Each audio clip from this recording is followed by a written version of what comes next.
बिस्मिल्लाहिर्रहमानिर्रहीम। DNA के studio से इफ्तिखार अहमद आपको खुशामदीद कहता है। सलीम बुखारी साहब मेरे साथ हैं, पीजे मीर साहब मेरे साथ हैं और जावेद इकबाल साहब मेरे साथ हैं और बहुत सारी खबरें भी हैं। क्या करें जी पीर साहब? ये जी ये जो इमरान खान हमारे वज़ीर आज़म हैं, इन्होंने जो एक मैसेज दिया है, बड़ा डेंजरस मैसेज है इन द सेंस कि इन्होंने वेस्ट को बड़ा ललकार लिया है कि stop putting pressure on us के टेकिंग साइड्स।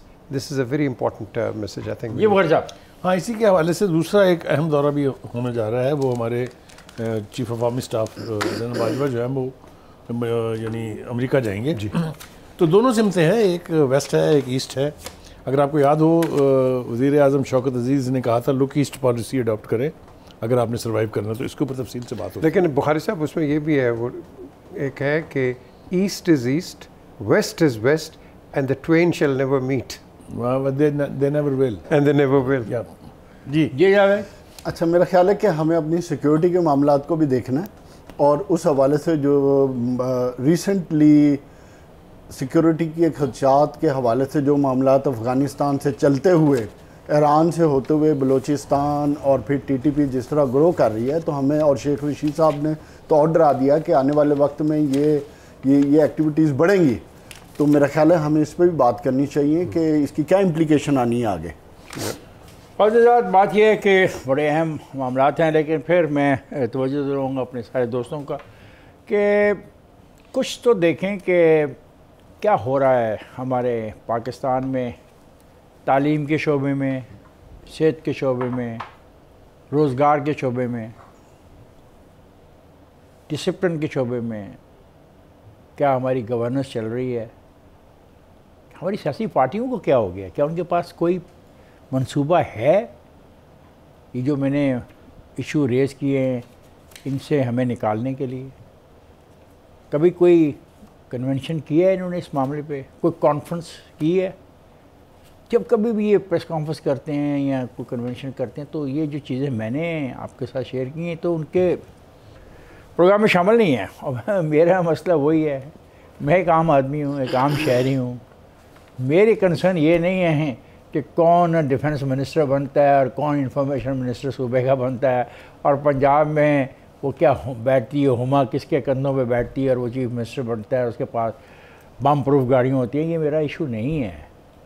बहरहाल मैं मजबूर हूँ क्योंकि मेरी बातों को तो कोई सुनता नहीं, ना इनकी कोई अहमियत है। ये जो गुर्बत के ख़ात्मे की हम बात करते हैं, जो सरमायादारों की जो लूट मार है उसकी बात करते हैं, इनकी कोई वैल्यू नहीं। वैल्यू इन चीज़ों की है जिसका भी तज़किरा किया है। जी बुखारी साहब, इंतहाई दानिशमंदी से उन्होंने तय कर दिया कि हम तीनों बेवकूफ़ बैठे हैं और बेपरकी उड़ाते हैं, क्योंकि असल इशूज़ तो उनके पास हैं। मैंने ये नहीं कहा, यही कहा आपने। मैंने ये नहीं, ये फजूल बातें करेंगे। मेरे पास हैं असल इशूज़ सारे। लफ्ज़ मैंने बेपर्क कहा, न फजूल बातें। अच्छा, ये खूबसूरती होती है एक सीनियर जर्नलिस्ट की, एक ऐसी चीज़ को खबर बना देना जो जिसका वजूद था ही नहीं। बड़े प्यारे अंदाज में कहा, यही कहा है जो मैंने कहा। अवाम के इंटरेस्ट जो है, मैंने लोग मैंने ये भी नहीं कहा,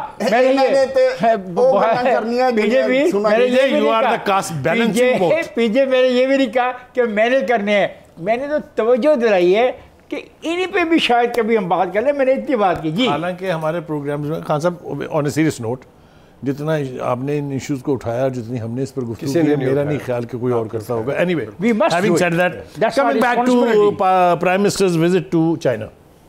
देखिए, ये कल भी हमने इसके ऊपर बात की थी। मुझे तवक्कात थी ये कि चाइना की कुछ रिजर्वेशंस हैं, लेकिन आज जो मुआहदा साइन हुआ है और पर्टिकुलरली सनती ताउन के एतबार से, इट मीन्स के इकनॉमिक जोन अब रियलिटी बनने जा रहे हैं।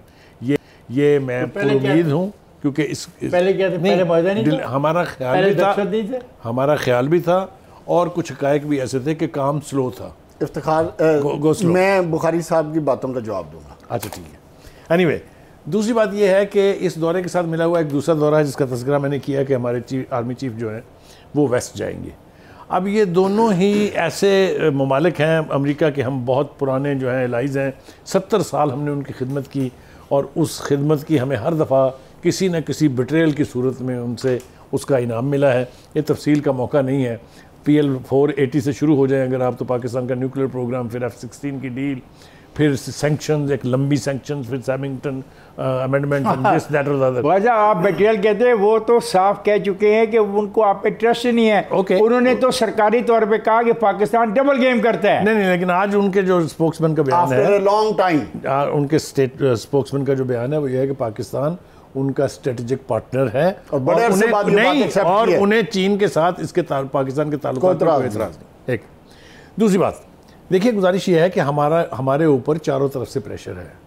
इस रीजन में जो कुछ हो रहा है हम उससे भी मुतासर हो रहे हैं। हमारे अपने अंदर जो टेररिस्ट एक्टिविटीज़ बढ़ रही हैं वो भी हमारा बहुत बड़ा कंसर्न है। सेपरेट सेगमेंट में, माफ़ कीजिएगा, उस पर बात होगी। जी प्लीज़, मैं बस थोड़ी सी बात और रह गई है। देखिए गुजारिश ये है कि सी पैक के बारे में ये बहुत हसीन और जमील ख्वाब हमें दिखाए गए हैं, बड़ी रोज़ी पिक्चर पेश की गई है, लेकिन अब देखना ये है कि ये when are they going to be translated into reality. ये अच्छा कदम है आफ्टर ए लॉन्ग टाइम। पिछले 1.5 साल से सी पैक पर कोई काम नहीं हो रहा। Your keyword is when will it be implemented, your keyword. अब देखें, ये जो इस वक्त सिचुएशन है, ये स्पेशल इकोनॉमिक जोन की बात हो रही है क्योंकि हम अब फेज़ 2 में ना सी पैक के। अब फेज़ 2 के अंदर आपकी इंडस्ट्रियलाइजेशन एंड ऑफ कोर्स जो डेवलपमेंट है, इस पे ऊपर ये तो उसी वक्त पता चला कि जब प्राइम मिनिस्टर यहाँ वापस आते हैं और उनके जो इकोनॉमिक एडवाइजर्स हैं हमें ब्रीफ करते हैं। आपका जो व्यू पॉइंट है और आप भी जिस पे आप बात करते रहते हैं, ये बड़ा इंपॉर्टेंट है फ्रॉम अ ग्लोबल पर्सपेक्टिव। आपको पता है ईरान ने आपको क्या ऑफ़र दे दी है, आपको पता है हिंदुस्तान आपके साथ क्या कर रहा है, आपको पता है कि अभी यूएई बोला नहीं है, ये बोलेगा। यूएई बोलेगा, और जब ये बोलेगा फिर आप क्या करेंगे। इसीलिए हमें चाहिए कि इकोनॉमिक जोन को तेज़ से तेज़, तकड़े से तकड़ा, लेकिन उसमें रिजर्वेशन। ये इफ्तिखार अहमद ने एक बड़ी इंपॉर्टेंट बात की है, आपकी रोड्स कहाँ हैं मुझे बताएं ना। Where are the roads? I need to know, because आप किस किस्म की डेवलपमेंट करोगे। Excuse me, not only the road, जो ML1 है जिस पे हमने 140 मील की रफ्तार से गाड़ी दौड़ानी है, वो वेयर इज दैट। अच्छा, उसके अलावा जो मेरी एक ऑब्जर्वेशन है, हम प्राइम मिनिस्टर की तारीफ भी करते हैं, उनको कंस्ट्रक्टिवली क्रिटिसाइज भी करते हैं बराए तामीर। मैं पूछना चाहता हूँ अपने फॉरेन ऑफिस से, why did an assistant foreign minister come and receive the prime minister? I want to know that. क्यों जावेद? बिल्कुल सही बात है। अच्छा, मैं बात करूंगा इंडस्ट्री के हवाले से, जो हमारे प्राइम मिनिस्टर के इस विजिट का सबसे की पॉइंट है। और की पॉइंट क्या है कि हम उधर से इंडस्ट्रीज़ को कहेंगे कि पाकिस्तान में शिफ्ट करें, क्योंकि पाकिस्तान में शिफ्ट होंगी तो रोज़गार आएगा। और इसी का ढोल बजाकर हम गए थे और उम्मीद भी ये रखते हैं। मैं अपने मुहतरम प्राइम मिनिस्टर और इस हुकूमत से दरख्वास्त करूंगा कि चाइना की बड़ी क्लियर पॉलिसी है। They play with play and plug and play policy. They don't wait. वो कहते हैं आप हमें स्पेस दें, जगह दें, इंफ्रास्ट्रक्चर दें, फैसिलिटीज़ दें, हम आएंगे, काम करेंगे, एंड हियर वी गो। उनके पास अफ्रीका पूरा पड़ा है जो ज़मीन उनको मुफ्त दे रही है। डायलमा क्या है, बदकिस्मती क्या है कि आज हमारे पास इस काम पे, स्पेशल इकोनॉमिक जोन बनाने पे अभी तक काम ही नहीं हुआ। ये मैं बड़ी अथॉरिटी के साथ बात कर रहा हूं, कोई काम ही नहीं हुआ। और हम चाइना से कह रहे हैं अपनी इंडस्ट्री शिफ्ट करें। उससे बड़ा डायलेमा क्या है कि आपके जो इंडस्ट्रियल पार्क हैं जो आपने बनाए हुए हैं, कायद-ए-आज़म इंडस्ट्रियल पार्क जिसका अभी प्राइम मिनिस्टर ने इफ्तिताह किया था, पीजे ये ऑन रिकॉर्ड मैं खबर बता रहा हूं कि 1.5 अरब रुपए के जो इंडस्ट्रियलिस्ट ने प्लॉट लिए थे वो वापस हो गए। क्यों हो रहे हैं? एक दफा मैं बात खत्म कर, मैं ब्रेक पे जाता हूँ, फिर आगे इसको जारी रखना, क्योंकि आप बहुत तफसीली करना चाहते हो। मैं सीरियस बात कर रहा हूँ, सीरियस कंसर्न बता रहा हूँ कि उधर आप चाइना गए और मुझे ये शक है कि जो आप कमिटमेंट करके आ रहे हैं ऑन ग्राउंड उसका कोई इंफ्रास्ट्रक्चर ही मौजूद नहीं है। इसमें जारी रखते हैं ना, जारी रखते हैं, क्योंकि देखो ना, ये जो बात इन्होंने की है ML1, ये 1687 किलोमीटर की लाइन है फ्रॉम पेशावर टू गवादर। और जहाँ सड़कें आनी हैं, जोन आने हैं, तो फिर ट्रेन भी तो आएगी ना। तो बात करते हैं जावेद, मैं ब्रेक पर जा रहा हूँ। ब्रेक से जब वापस आते हैं तो गुफ्तगू को जारी रखेंगे। ख़वातीन हज़रात, मैं जा रहा हूँ ब्रेक पर, जाएगा नहीं, हमारे साथ रहेगा।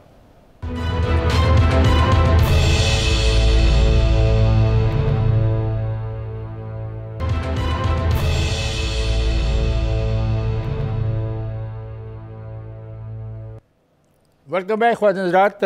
हम बात कर रहे हैं जो दौरा है चाइना का प्राइम मिनिस्टर का, उसमें जो सी पैक है वो पे स्क्रीन पे बैठ के, इधर हमारी प्राइम मिनिस्टर की टीम बैठी थी, आगे स्क्रीन थी, कुछ गुफ्तगू हुई है स्क्रीन पर बैठे हुए लोगों के साथ। वो ग़ालिबन मुआहदे हैं या क्या है, वो तफसील मेरे दोस्त आपसे शेयर करते हैं। जी जावेद, आप कुछ कहना चाह रहे थे? अच्छा खान साहब, मैं बात कर रहा था कि जो हमारे स्पेशल इकोनॉमिक जोन्स हैं उनकी जब 2015-16 में जब ये एक्ट आया, उसके बाद हुआ क्या कि साथ ही हमारे पंजाब बोर्ड ऑफ इन्वेस्टमेंट का भी एक्ट आ गया, जो इसके ऊपर चला गया और 36 शिकें डाल दी उसके ऊपर।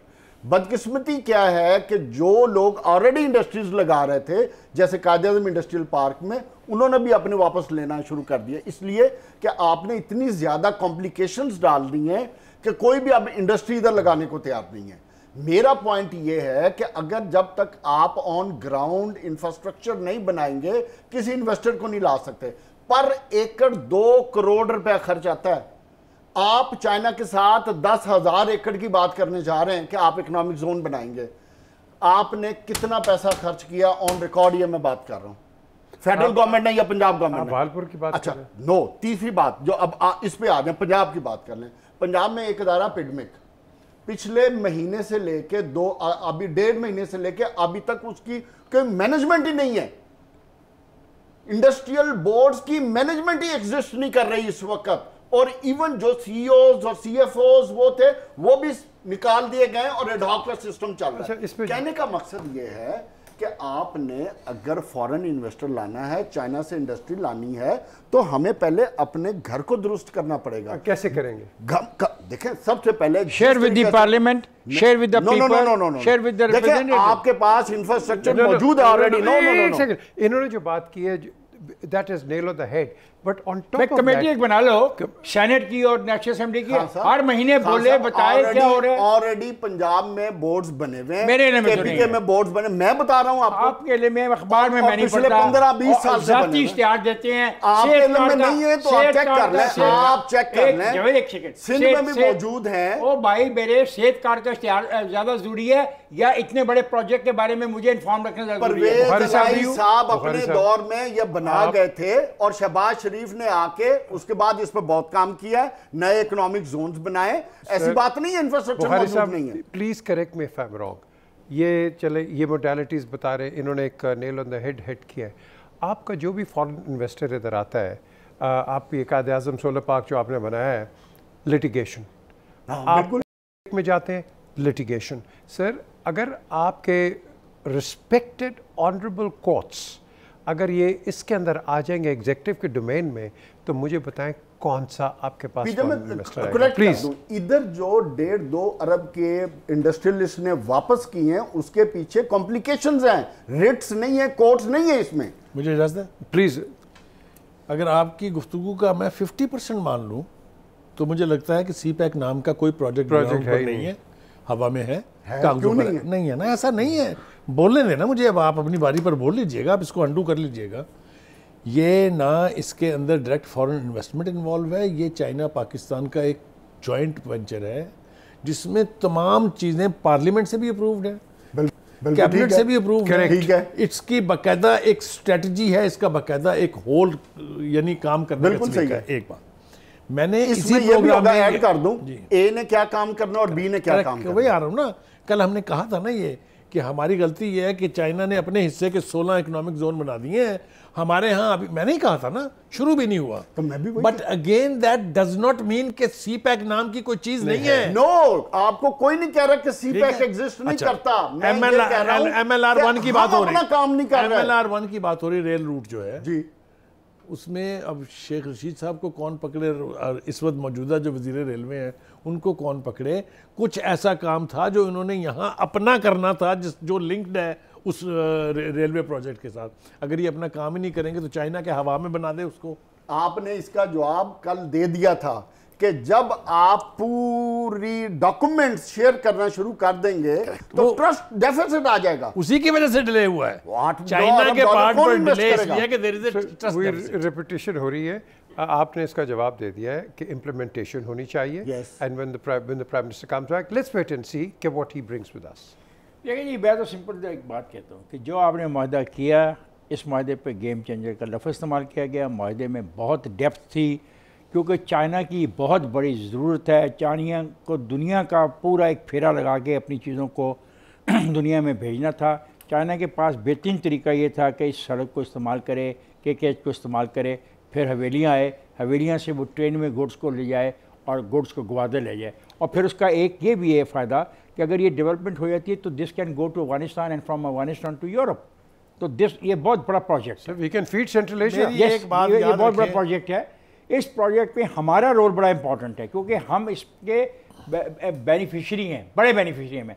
चाइना भी बेनिफिशरी है क्योंकि चाइना को चीप लेबर, चीप चीज़ें मिलेंगी। हम भी बेनिफिशरी हैं, वो बेनिफिशरी है। लेकिन यहाँ पे पिछले 2.5-3 साल से एक गो मुगो की कैफियत है, कोई क्लैरिटी नहीं है। इसकी वजह और चीज़ों में खराबी है। जिस तरह मैंने छोटी सी गुजारिश की जिसको शायद पसंद ना किया जाएगा, मैं ये कहता हूँ कि हम लोगों को अपडेट रखो। मसलन ML1 के बारे में मुमकिन है मैं बिल्कुल गलत कह रहा हूँ, और मैं गलत क्यों कह रहा हूँगा क्योंकि जो इन्फॉर्मेशन मेरे पास पहुँचती है सोशल मीडिया से या अपने अखबारों के ज़रिए, अगर वो अधूरी है, अगर वो दुरुस्त नहीं है, तो किसी का तो काम है ना कि उस अधूरी को दुरुस्त करे और मुझ तक दुरुस्त इन्फॉर्मेशन पहुँचाए।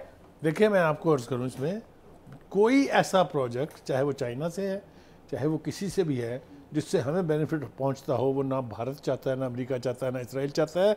Let me give you concrete example.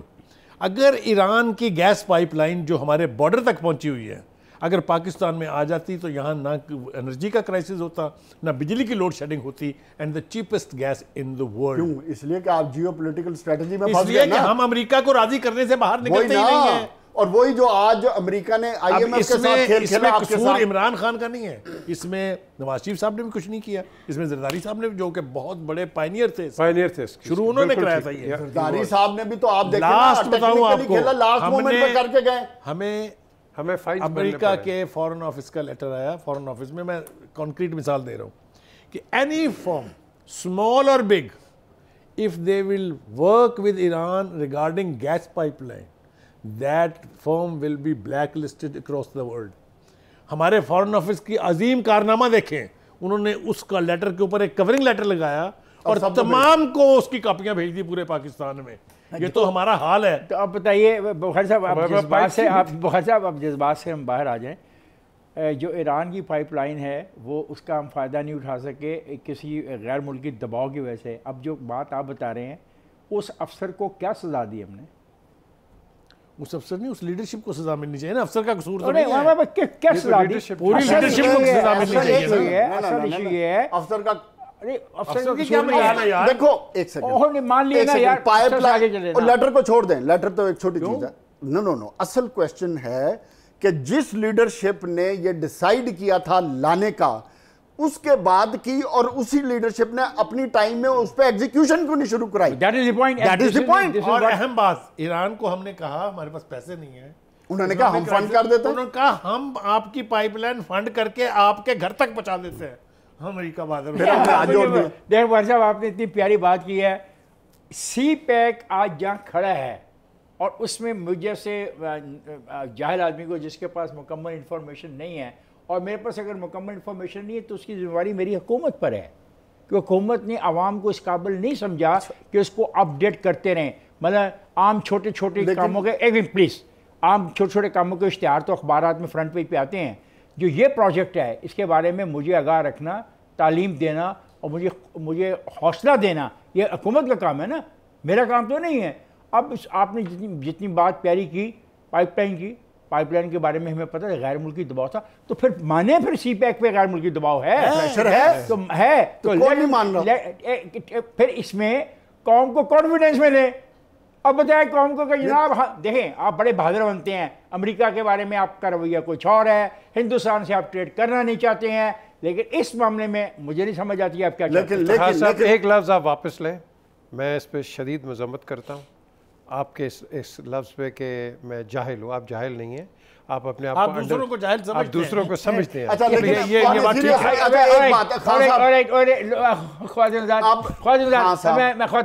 मैं जाहिल नहीं हूँ, मैं ज्यादा इन्फॉर्म्ड नहीं। अच्छा खान साहब, बात करना थोड़ा सा ऑन सीरियस नोट। अब देखें ना, अब सिचुएशन चेंज है, गैस पाइपलाइन से निकल आए, अब हम 2022 में बैठे हैं। 2022 में कल अमेरिकन ने प्रेस कॉन्फ्रेंस की, जो उनका फॉरेन ऑफिस करता है, उसमें बड़ी क्लियर रखा कि पाकिस्तान हो या दुनिया का कोई भी मुल्क हो, हम किसी को पाबंद नहीं करते कि वो चाइना के साथ ना मिले। हम जरूर एक बात कहेंगे कि जिसको जो हम किसी को बेनिफिट्स दे सकते हैं, एक मिनट रह गया, वो चाइना नहीं दे सकता। एक मिनट रह गया, मुझे तो इसमें उन्होंने एक क्वेश्चन दे दिया जो पाकिस्तान की, मैं अप्रिशिएट करूंगा एक बात को कि पाकिस्तान जिस तरह अब अपनी फॉरेन पॉलिसी को बैलेंस करके चलना चाह रहा है, उसको हमें देखना चाहिए कि पाकिस्तान अब उस डायरेक्शन में है जो माजी में गलतियां की हैं उससे मुझे जिस बात पर इतराज है वो ये है कि सी पैक वाहद ऐसा प्रोजेक्ट है जिस पर सक्सेसिव रिजीम्स और ऑल पॉलिटिकल पार्टी किसी पर कोई इख्तिलाफ राय नहीं होना भी सब कहते हैं कि ये प्रोजेक्ट मैं ब्रेक पे जा रहा हूँ। ब्रेक पे जाने से पहले मैं 2-3 बातें आपसे शेयर करना चाहता हूँ। वो ये हैं कि जो वर्चुअल वहाँ पे इजलास हुआ है उसमें ये फ़िक्रा सुन लीजिएगा, चीन इक़्तिसादी राहदारी जिसको हम सी पैक कहते हैं कि तमाम मंसूबों पे काम बतदरीज आगे बढ़ रहा है, लफ्ज़ इस्तेमाल किया गया बतदरीज आगे बढ़ रहा है। उसी में उन्होंने कहा गया, अब एक इंग्लिश का लफ्ज़ है, तर्जमा पीजे मीर करेगा। वज़ीर आज़म ने सी पैक के अर्ली हार्वेस्ट मंसूबों पर इत्मीनान का इजहार करते हुए कहा कि इन मंसूबों ने पाकिस्तान के माशी मंजरनामे को तब्दील कर दिया है और पायदार इक़्तिसादी तरक्की की बुनियाद रखी है। अब ये क्रेडिट तो उन्हीं को जाता है ना जो जिनको बारे में कि वो कमीशन खा गए और चाइनीज़ फर्मों पर भी इल्ज़ाम लग गया कमीशन खाए। एक और बात है कि इस बात पे जिस पे बुखारी साहब का पॉइंट ऑफ व्यू मेरा पॉइंट ऑफ व्यू में थोड़ा सा फ़र्क है, ML1 और तवानाई के दीगर अहम मनसूबों को पर जारी रखने की काम को तरजीहन तय करने का फ़ैसला किया गया और फिर आखिर में ये कहा गया कि चीन के सनती यूनिट्स को सी पैक के खसूसी इक़्तिसादी जोन में तब्दील करने की ज़रूरत है, जिसमें जावेद और हम सब लोग तवज्जो देते हैं। अब जी मुझे बताइए क्या करना। चलिए आप तो ब्रेक पे जा रहे हैं ना, अब चला जाओ ना ब्रेक पे, कुछ कह रहे थे ना। अरे गुड ख्वाहिशात, मैं जा रहा हूँ ब्रेक पर, जाएगा नहीं हमारे साथ रहेगा।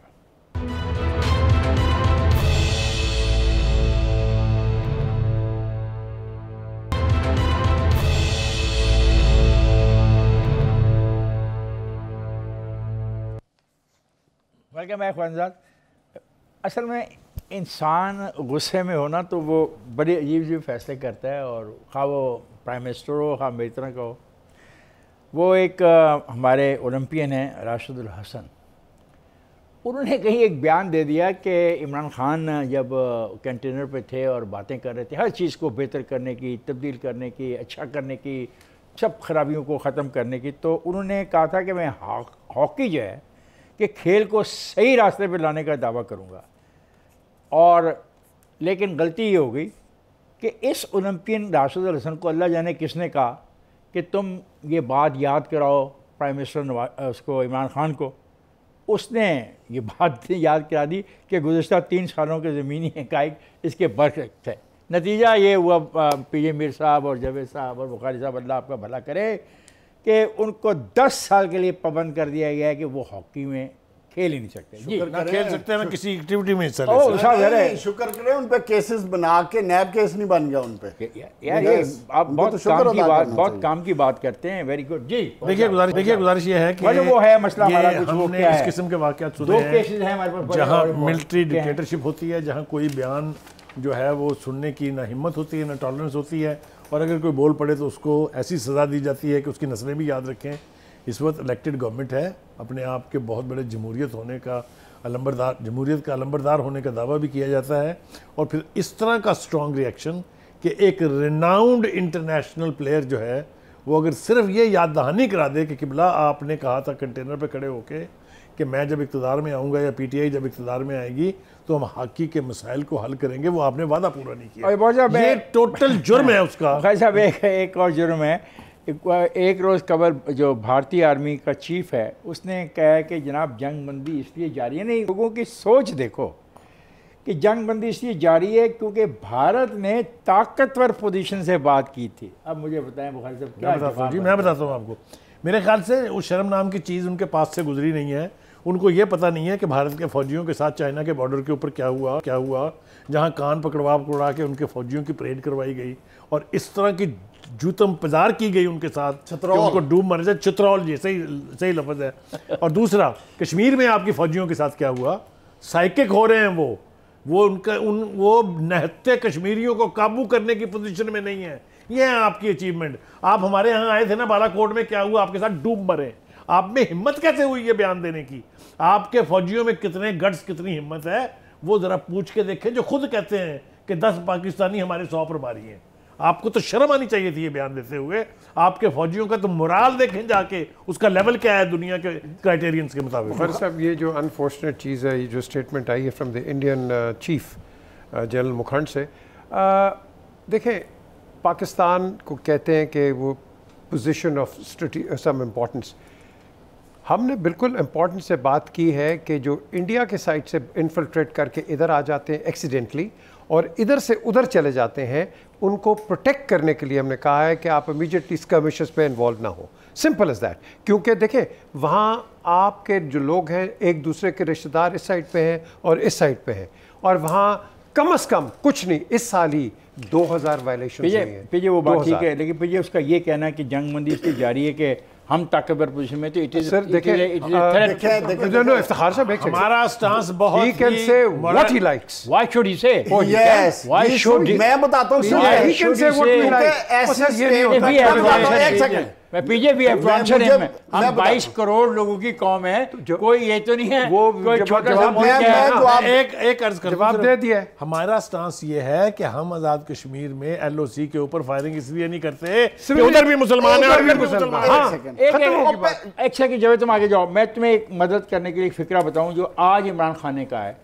इमरान खान का कहना है कि भारत के जारहाना रवैये, जब भारत के जारहाना रवैये की वो बात करता है तो उसमें इस चीफ ऑफ आर्मी स्टाफ का रवैया भी शामिल कर लो कि हिंदू बता नजरिया इलाकाई अमन के लिए खतरा है। बात यह है कि देखने की बात यह है कि जब आर्मी चीफ इस तरह के बयानात देना शुरू कर दे तो आप एक बात समझ जाएं कि ये फौज और इस वक्त उनके जो हालात हैं वो नफ्सियाती तौर पे मेंटली सिक हो चुके हैं और मॉरली डाउन हो चुके हैं। क्योंकि जो चाइना में जिस कश्मीर के अंदर जिस तरह उनकी चित्रौल हो रही है, बॉर्डर पे जिस तरह उनकी चित्रौल हो रही है, जिस तरह उनको गालियां पड़ रही हैं, और चाइना ने जो उनका हशर नशर किया कान पकड़वा कर, इस तरह की फौज जब हो जाए तो उसके बाद उसको उठाने के लिए आपको इस तरह के नफ्सियाती बयान देने पड़ते हैं। एक दूसरी बात, आर्मी चीफ साहब, हमने कोई चूड़ियां नहीं पहनी हुई, हमने जो एटम बम रखा हुआ ये कोई संदूक में ताले लगाकर नहीं रखा। जो हमारी एक सेकंड जो हमारी मिसाइल टेक्नोलॉजी आपसे 10,000 गुना सुपीरियर है, उससे ज्यादा हमारी परसियन है। You take one initiative, we let you know, आपके साथ वही असर करेंगे जो आपके जहाजों के साथ हमने किया। टैक्टिकल वेपन से उनके जनरलों का। मैं जा रहा हूँ ब्रेक पर, जाइएगा नहीं, हमारे साथ रहिएगा।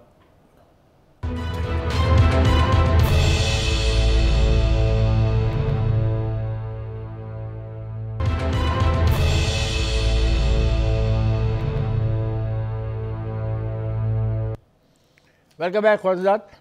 बात ऐसी होती है कि मुल्कों को सोचना पड़ता है हम क्या जवाब दें।